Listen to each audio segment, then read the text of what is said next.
news on Melody 100.7 FM Ibadan.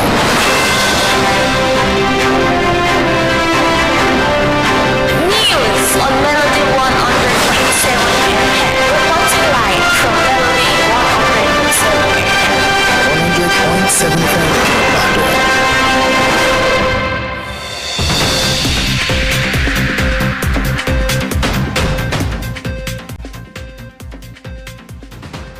It's Friday, the 6th day in the month of June 2026. Good day to you. Welcome to Newsline and Melody 100.7 FM here in our United Kingdom studios. My name is Elizabeth Awoku. Let's dive into the headlines. FG repatriating over 1,000 nationals from South Africa as tensions rise. FG debt repayments exceed budget allocation by nearly 2 trillion naira. CSO urges collective action against insecurity.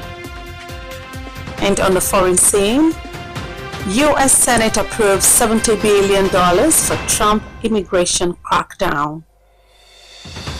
And on sports news today, Ofili Chukwuma lead Nigeria's charge at USATF Lone Star Grand Prix. Here is the news in detail, starting with national stories. Nigeria is planning to repatriate more than 1,000 of its nationals from South Africa as anti-immigrant tensions rise in the country, which targets documented and undocumented African workers.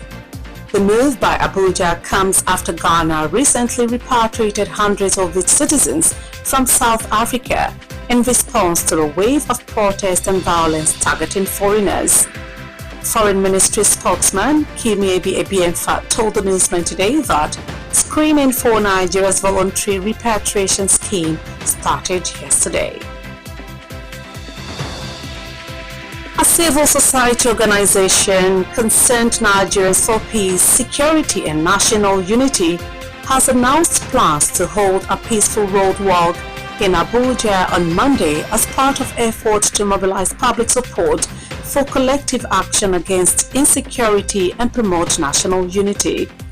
The group's convener, Issa Abubakar, said the initiative was aimed at drawing attention to the need for all Nigerians to contribute to efforts to tackle terrorism, banditry, kidnapping, and other forms of violent crimes across the country.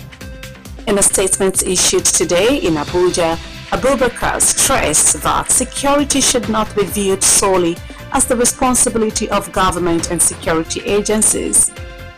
According to the statement, the planned roadwalk will serve as a platform to encourage collaboration among citizens, traditional institutions, religious bodies, community leaders, and political stakeholders in addressing the nation's security challenges. Thank you for staying tuned. Newsline returns shortly. Stay with us.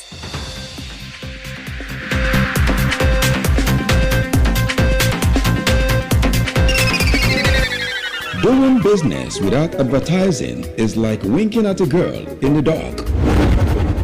Do not be like a potential bachelor who is busy cutting an eye for a beautiful lady in a very dark room.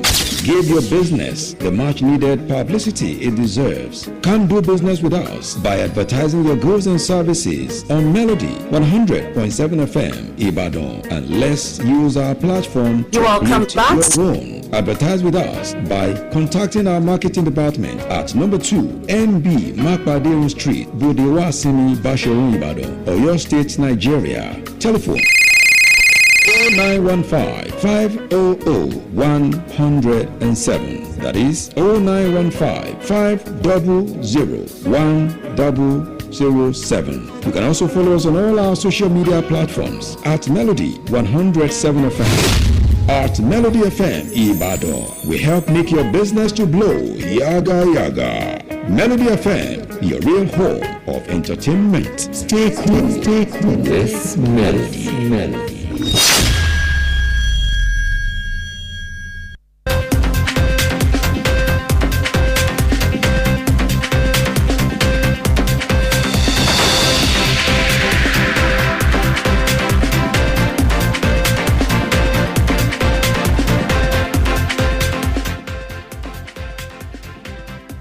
You're welcome back to listening to Newsline and Melody 100.7 FM. Many thanks for staying with us.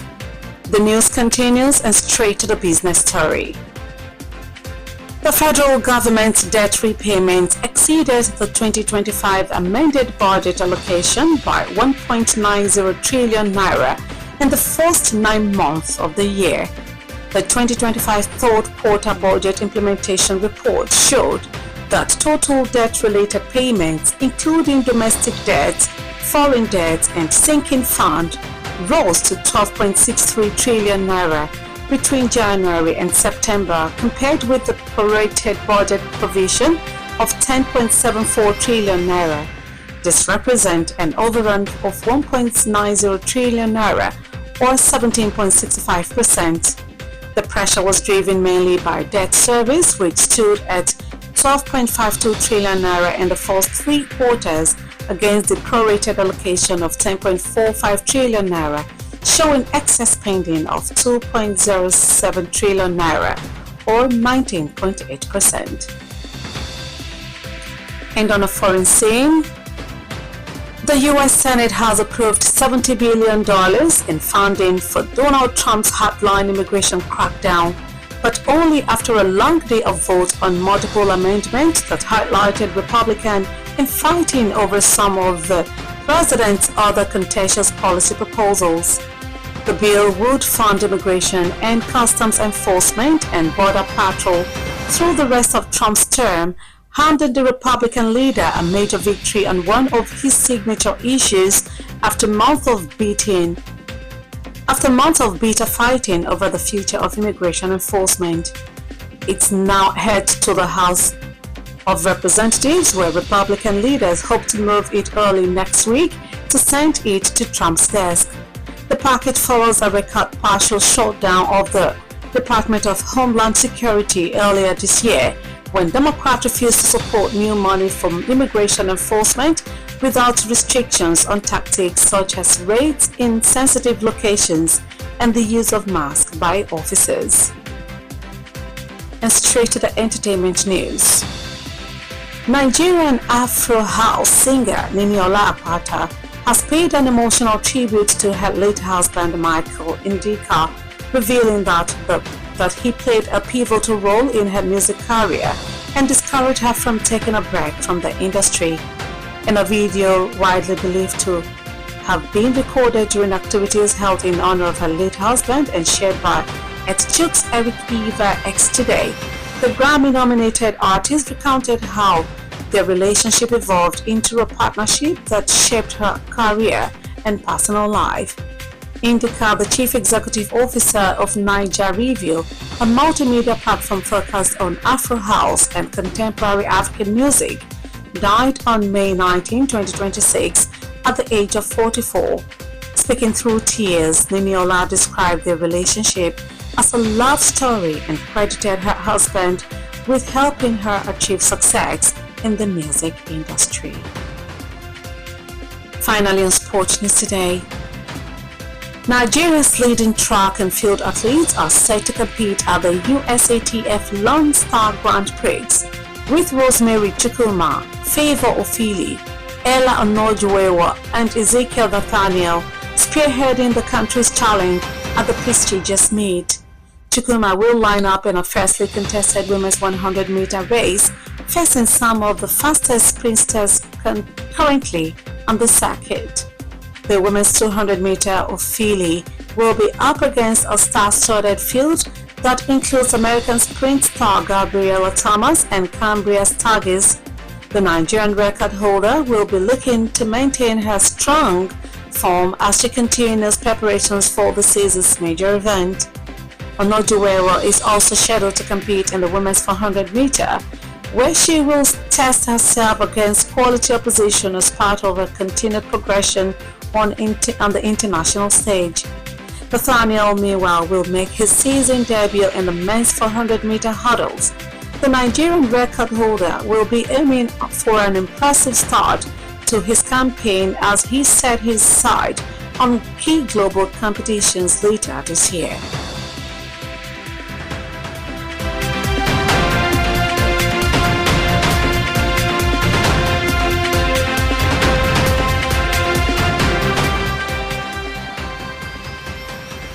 Before we end Newsline, here is a recap of the major point.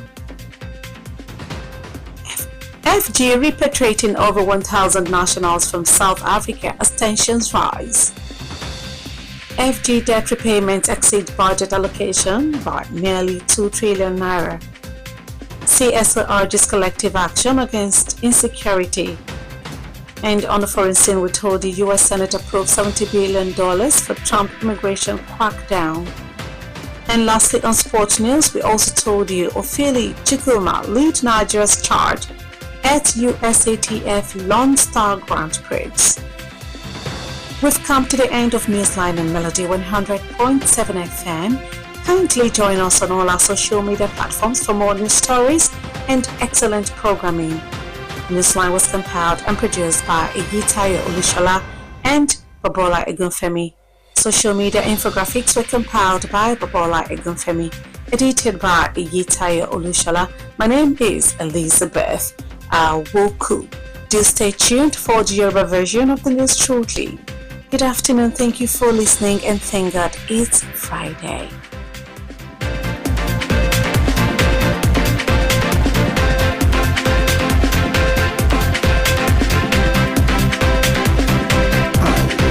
Love station, Melody 100.7 FM. Darapọ̀ mọ́ ìkànnì Melody 100.7 FM. Ìròyìn ní ìkànnì Melody 100.7 FM Ìbàdàn.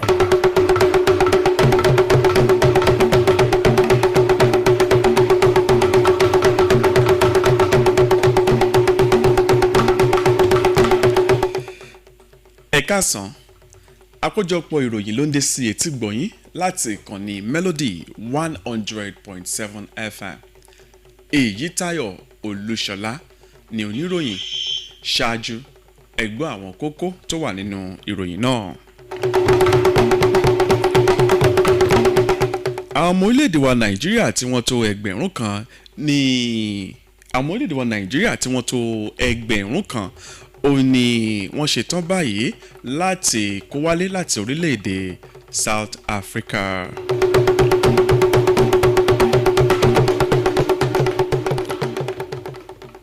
Owó tí ó tó tírílíọ̀nù 2 náírà òun náà ni ó jẹ́ ìyàtọ̀ tó wà láàrin owó tí orílẹ̀-èdè wa Nàìjíríà fẹ́ san padà àti owó àbá ètò òṣùná.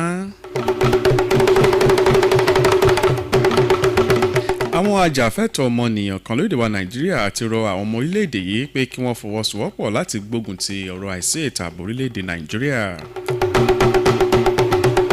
Owó tó tó bílíọ̀nù lọ́nà $70 òun náà ni ilé aṣòfin ilẹ̀ Amẹ́ríkà fọwọ́ sí fún ààrẹ Donald Trump láti fi ṣe àtúntò bí àwọn èèyàn ṣe ń wọ orílẹ̀-èdè ọ̀hún.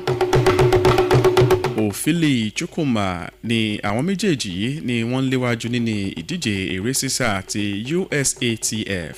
Ẹ gbọ́ ìròyìn náà lẹ́kùnrẹ́rẹ́.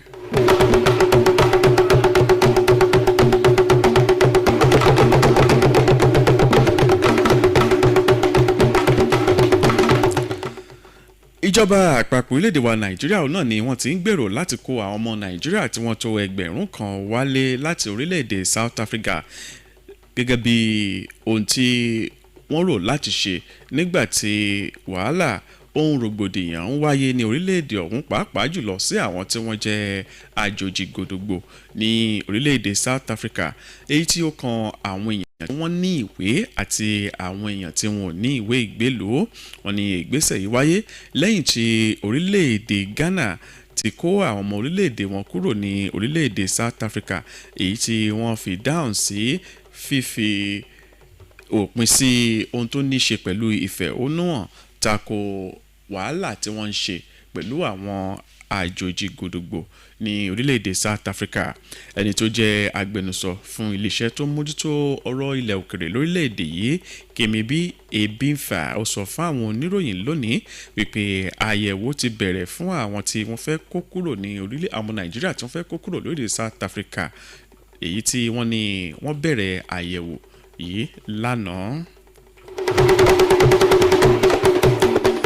ẹgbẹ́ ajàfẹ́tọ̀ọ́ ọmọnìyàn kan lórílẹ̀‐èdè nàìjíríà tí wọ́n pe orúkọ wọn ní wíwá àlàáfíà ohun ìṣọ̀kan orílẹ̀‐èdè yìí wọ́n ní wọ́n ti ṣetán báyìí o láti ṣe ìwọ́de ní ìlú àbújá tí ń ṣe olúùlú lẹwa nàìjíríà lọ́jọ́ ajé monday tí wọ́n sì ń béèrè fún àtìlẹ́yìn àwọn ọmọ orílẹ̀‐èdè wa nàìjíríà ẹni tó jẹ́ adarí ẹgbẹ́ yìí isa abubakar ó sọ pé àwọn gbé ìgbésẹ̀ yìí láti lè jẹ́ kí àwọn ọmọ orílẹ̀‐èdè wa nàìjíríà kí wọ́n fọwọ́sowọ́pọ̀ pẹ̀lú àwọn láti tako ọ̀rọ̀ tó ní ṣe pẹ̀lú ìwà ìgbésùnmọ̀mí ìwà àwọn gídíganko agbébọn tó fi mọ́ ìwà ohun ìjínigbé pòwó lórílẹ̀‐èdè wa nàìjíríà nínú àtẹ̀jáde tí wọ́n fi síta lónìí ní ìlú àbújá níbẹ̀ ni abubakar ló ti sọ̀rọ̀ yìí pé ọ̀rọ̀ tó ní ṣe pẹ̀lú ètò ààbò kì í ṣe ọ̀rọ̀ ìjọba àti àwọn òṣìṣẹ́ elétò ààbò nìkan gẹ́gẹ́ bí ọ̀rọ̀ rẹ̀ ó sọ yìí pé ìwọ́de tí àwọn fẹ́ ṣe ọ̀hún pé àwọn rọ gbogbo àwọn tí wọ́n jẹ́ ọmọ orílẹ̀-èdè wa nàìjíríà tó fi mọ́ àwọn orí adé ọrùn lẹ̀kẹ̀ àtàwọn tí wọ́n jẹ́ adarí ẹ̀sìn kódà tó fi mọ́ àwọn tí wọ́n wà ní agbo òṣèlú láti fọwọ́sowọ́pọ̀ pẹ̀lú àwọn láti lè gbógun ti ọ̀rọ̀ àìsí ètò ààbò lórílẹ̀‐èdè yìí. àkójọpọ̀ ìròyìn ń tẹ̀síwájú ní ìkànnì Melody 100.7 FM.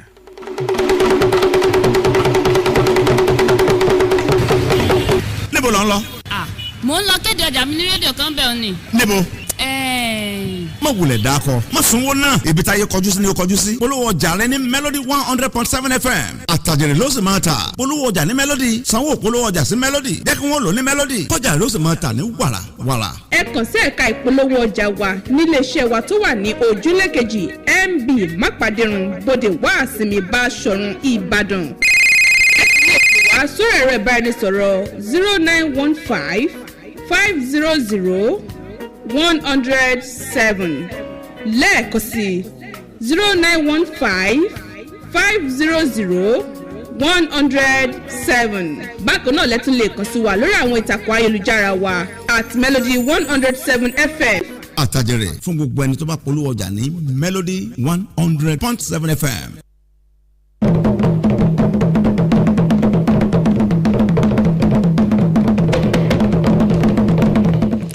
ẹ káàbọ̀ padà ìròyìn lẹ́ka okòwò owó tó tírílíọ̀nù méjì náírà òun náà ni owó tí nàìjíríà ń san padà bíi gbèsè ló fi ju àbá ètò òṣùná orílẹ̀-èdè nàìjíríà lọ gẹ́gẹ́ bí ìròyìn tó jáde wípé sáà kẹta nínú ọdún 2025 ni ó ṣe àfihàn rẹ̀ wípé owó tí nàìjíríà jẹ bíi gbèsè nílẹ̀ yìí àti nílẹ̀ òkèrè òun náà ni ó pọ̀ sí pẹ̀lú owó tó tó tírílíọ̀nù méjìlá náírà èyí tí wọ́n sọ wípé ó wáyé láàrin oṣù kìíní January àti oṣù kẹsàn-án ọdún tó kọjá èyí tí wọ́n fi sọ wípé òun náà ni ó sì pọ̀ jù gẹ́gẹ́ bí ìròyìn tó jáde ní ọ́fíìsì tó ń rí sí ọ̀rọ̀ tó ní ṣe pẹ̀lú gbèsè orílẹ̀-èdè wa Nàìjíríà. ìròyìn ilẹ̀ òkèrè ilé aṣòfin àgbà nílẹ̀ Amẹ́ríkà òun náà ni wọ́n ti fi ọwọ́ sí owó tó tó bílíọ̀nù lọ́nà $70 fún ààrẹ Donald Trump ààrẹ ilẹ̀ Amẹ́ríkà láti ṣe àtúnṣe sí ohun tó ní ṣe pẹ̀lú bí àwọn èèyàn kan ṣe ń wo orílẹ̀-èdè náà lọ́nà àìtọ́ wọ́n ní àbá yìí tí ilé aṣòfin fi ọwọ́ sí òun náà ni yóò mú àtúnṣe dé bá bí àwọn èèyàn ṣe ń wo orílẹ̀-èdè Amẹ́ríkà àti ìṣọwọ́ ṣiṣẹ́ àwọn aṣọ́bodè wọn tó fi mọ́ àwọn òṣìṣẹ́ elétò ààbò tí wọ́n ń lọ tí wọ́n ń bọ̀ gẹ́gẹ́ bí ìròyìn ṣe fi léde wọ́n ní àbá yìí òun náà ni yóò kọjá sí ilé aṣojúṣòfin kejì House of Representatives tó bá di ọ̀sẹ̀ tó ń bọ̀ tí wọ́n sì mú lọ sí orí tábìlì ààrẹ ilẹ̀ Amẹ́ríkà Donald Trump lẹ́yìn tí wọ́n bá ti ṣe àgbéyẹ̀wò àbá ọ̀hún tán wọ́n ní ọ̀rọ̀ tó ní ṣe pẹ̀lú àwọn àjòjì tí wọ́n ń gbé ilẹ̀ Amẹ́ríkà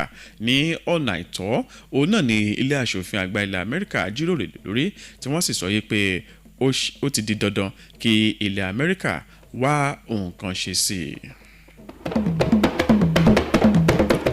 lẹ́ka ìròyìn àwọn amúlùúdùn gbajúgbajà olórin tàkasúfè ọmọ orílẹ̀-èdè wa Nàìjíríà tí orúkọ rẹ̀ ń jẹ́ Níníọlá Àpáta òun náà ni ó ti ṣèrántí ọkọ rẹ̀ Michael Ndika tó sì sọ wípé ọpẹ́lọpẹ́ rẹ̀ òun náà ni kò jẹ́ kí òun fi iṣẹ́ orin kíkọ sílẹ̀ nínú fọ́nrán aláwòrán kan yìí tí ó ń lọ káàkiri àwọn ìkànnì ìbánidọ́rẹ̀ẹ́ tó wà lórí ẹ̀rọ ayélujára níbi tí ẹnìkan tí orúkọ rẹ̀ ń jẹ́ Tux Eric ti fi sí orí ìkànnì ìbánidọ́rẹ̀ẹ́ X rẹ̀ lénìí.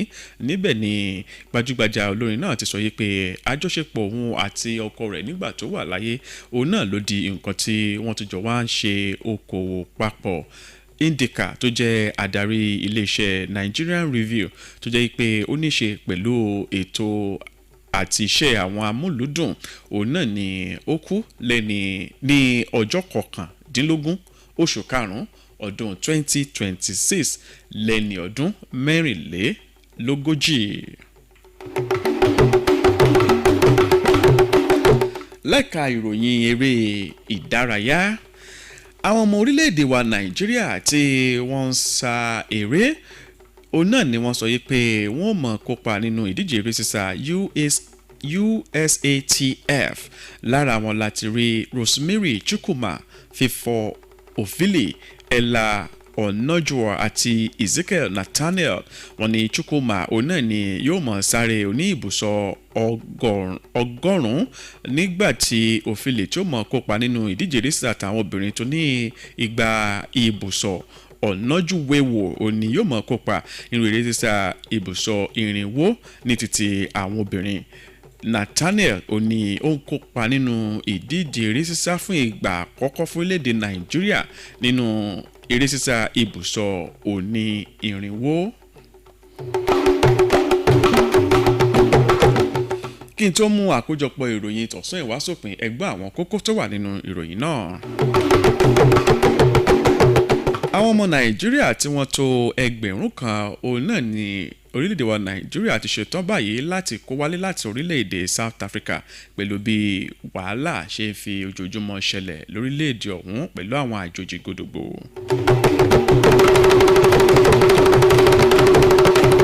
Owó tó tó tírílíọ̀nù 2 náírà òun náà ni gbèsè torílẹ̀-èdè wa Nàìjíríà ń san padà fi ju owó àbá ètò òṣùná orílẹ̀-èdè lọ lọ́dún 2025. Ẹgbẹ́ ajàfẹ́tọ̀ọ́ ọmọnìyàn kan ti rọ àwọn ọmọ orílẹ̀-èdè wa Nàìjíríà pé kí wọ́n fọwọ́sowọ́pọ̀ láti tako ọ̀rọ̀ àìsí ètò ààbò orílẹ̀-èdè yìí. Ilé aṣòfin ilẹ̀ Amẹ́ríkà ti fọwọ́ sí owó tó tó bílíọ̀nù lọ́nà $70 fún ààrẹ Donald Trump láti mú àtúnṣe dé bá ọ̀rọ̀ tó ní ṣe pẹ̀lú wíwọ̀ ilẹ̀ Amẹ́ríkà.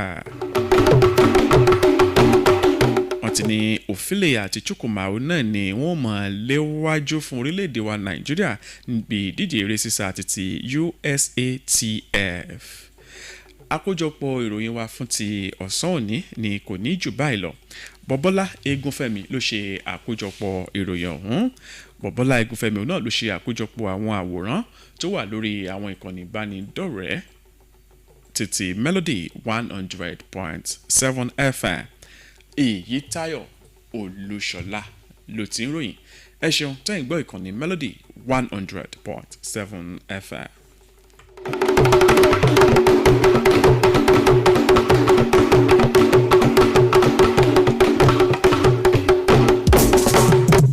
Àwa làrà tí gbénú ọmọ alára dábírà.